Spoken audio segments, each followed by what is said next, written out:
Bonjour, dans cette vidéo, vous découvrirez comment l'onglet Calcul vous permet d'intégrer dans vos mind maps, sous les sujets, des données chiffrées et faire des opérations mathématiques avec ces données. Cela vous aidera à piloter et présenter des indicateurs, des budgets, des informations importantes. Nous verrons aussi comment utiliser l'onglet Calcul pour ajouter, sous vos sujets, une étiquette de texte. Enfin, nous verrons comment transformer vos fichiers MindView et les données associées au format Excel, par exemple, afin de les partager à des collègues ou des parties prenantes de vos projets. Ouvrons l'onglet Calcul. Dans cet onglet Calcul, vous pouvez créer vos propres champs. Vous pouvez en créer autant que vous voulez.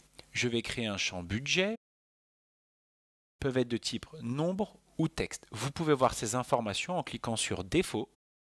C'est à cet endroit-là que vous pouvez modifier, par exemple, qu'un des champs sera du texte. Je peux maintenant sélectionner un sujet et y associer des valeurs pour ces champs.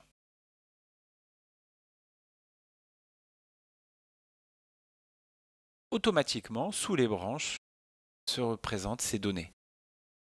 Je vais continuer sur quelques éléments.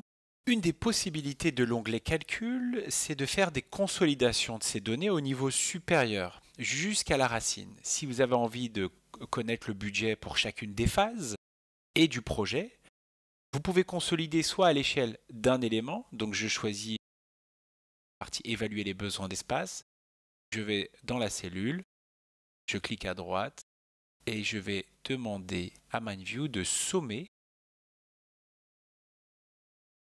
ce champ sur les sujets de niveau hiérarchique inférieur. Je peux faire ça au niveau d'un élément ou je peux définir cette règle par défaut pour l'ensemble de mon projet. Pour cela, je vais dans Défaut, puis je fais cette opération à l'intérieur des cellules.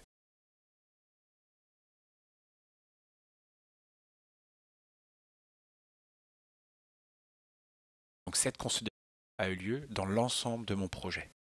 Dans vos projets, en utilisant l'onglet Calcul, vous allez avoir à un moment besoin de faire des opérations mathématiques entre ces champs. Par exemple, je vais souhaiter calculer l'écart.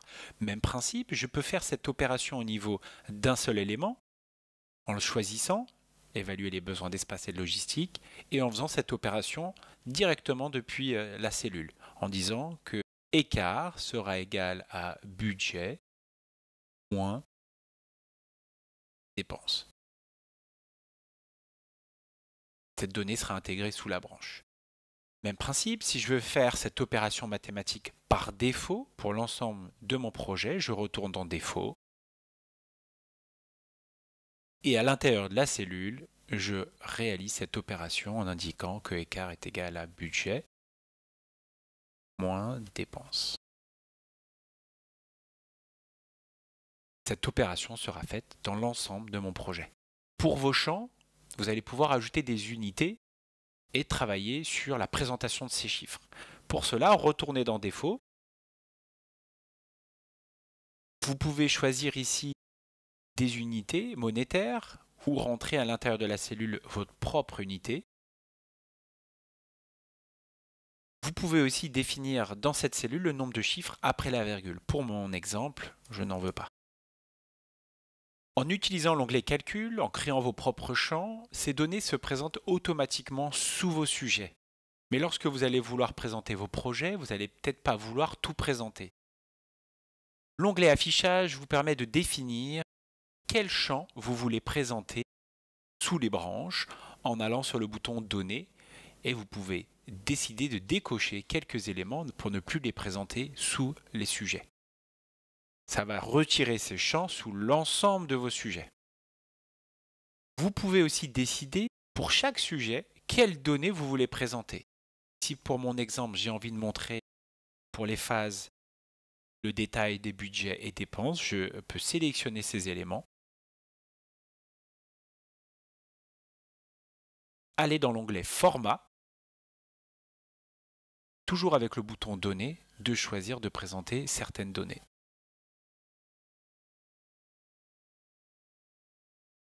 Uniquement sous les sujets que j'avais sélectionnés seront présentés ces champs. Lorsque vous allez vouloir partager votre projet, les données associées à des collègues ou des parties prenantes de votre projet, vous pouvez générer un fichier Excel en quelques clics grâce aux exportations. Pour cela, allez dans Fichier, Exporter, choisissez l'exportation Excel. Je vous conseille de choisir l'exportation personnalisée afin de choisir une feuille de style. L'onglet Général ici vous permettra de choisir les données que vous voulez retrouver dans votre tableur Excel.